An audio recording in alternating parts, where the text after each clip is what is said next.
திருப்பூரில் தீண்டாமை சுவர் எழுப்பப்பட்டதாக கனிமொழி எம்பியிடம் மனு அளித்த நிலையில் உடனடியாக அந்த சுவர் இடிக்கப்பட்டது.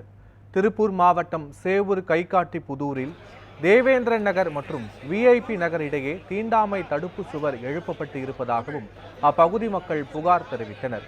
இந்த சுவரின் காரணமாக தேவேந்திரன் நகரில் வசிக்கும் பொதுமக்கள் சில கிலோமீட்டர் சுற்றி செல்லும் நிலை ஏற்பட்டுள்ளதாகவும் மாவட்ட ஆட்சியர் முதலமைச்சரின் தனிப்பிரிவில் மனு அளித்திருந்தார். இந்நிலையில் திமுக தேர்தல் அறிக்கை தயாரிப்பு குழு கூட்டத்தில் கலந்து கொள்ள அக்கட்சி துணை பொதுச் செயலாளர் கனிமொழி எம்பி திருமுருகன் பூண்டிக்கு வருகை தந்தார். அவரிடம் கைகாட்டி புதூர் பகுதி பெண்கள் தீண்டாமை சுவரை அகற்ற கோரிக்கை விடுத்தனர். உடனடியாக ஆட்சியரை தொடர்பு கொண்ட கனிமொழி எம்பி இது குறித்து விளக்கம் கேட்டார். இதனைத் தொடர்ந்து 1 மணி நேரத்திற்குள் தீண்டாமை சுவர் அகற்றப்பட்டது.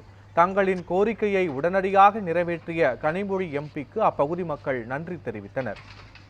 சேவூர் ஊராட்சியில் தீண்டாமை சுவர் இருக்குன்னு சொல்லி 20 வருஷத்துக்கு மேல நிறைய பெட்டிஷன் கொடுத்தோம். நிறைய அதிகாரிகளை பார்த்தோம். அதிகாரிகளும் தீண்டாமை சுவர் இப்ப எடுத்துருவோம் அப்புறம் எடுத்துருவோம்னு சொல்லிட்டே இருந்தாங்க. இன்னைக்கு கனிமொழி மேடம் பார்த்து அவங்க கிட்ட பெட்டிஷன் கொடுத்தாங்க. மேடம் உடனே collector sir Prithviraj sir contact பண்ணி தீண்டாமை சுவர் எப்ப எடுக்குவீங்கன்னு கேட்டாங்க. சார் 2 ஹவர்ஸ்ல எடுத்துறங்கன்னு சொல்லி சொன்னாங்க.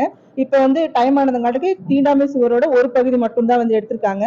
இன்னும் இருக்குங்க. அது திங்கட்கிழமை 2 நாள் கழிச்சு திங்கட்கிழமைக்குள்ள எடுத்துறேன்னு சொல்லியிருக்காங்க. மேடம் நாங்க திருப்பி இதை சொன்னோம், நன்றி சொன்னோம். இந்த மாதிரி எடுத்துட்டாங்க நீங்க சொன்ன உடனே அப்படின்னு சொல்லி சொன்னாங்க. திங்கட்கிழமை முழு தீண்டாமை சுவரும் எடுக்கல அப்படின்னா எங்களுக்கு தகவல் சொல்லுங்க அப்படின்னு சொல்லியிருக்காங்க. கேட்ட உடனே ஜஸ்ட் அப்ளிகேஷன் கொடுத்த உடனே இவ்வளவு சீக்கிரமா எங்களுக்கு இந்த இதுக்கு ஒரு தீர்வு வந்தது எங்களோட 20 வருஷ போராட்டத்துக்கு இன்னைக்குதான் ஒரு விடி வந்திருக்கு மேடம் மூலமா. அதனால நான் கனிமொழி மேடத்துக்கு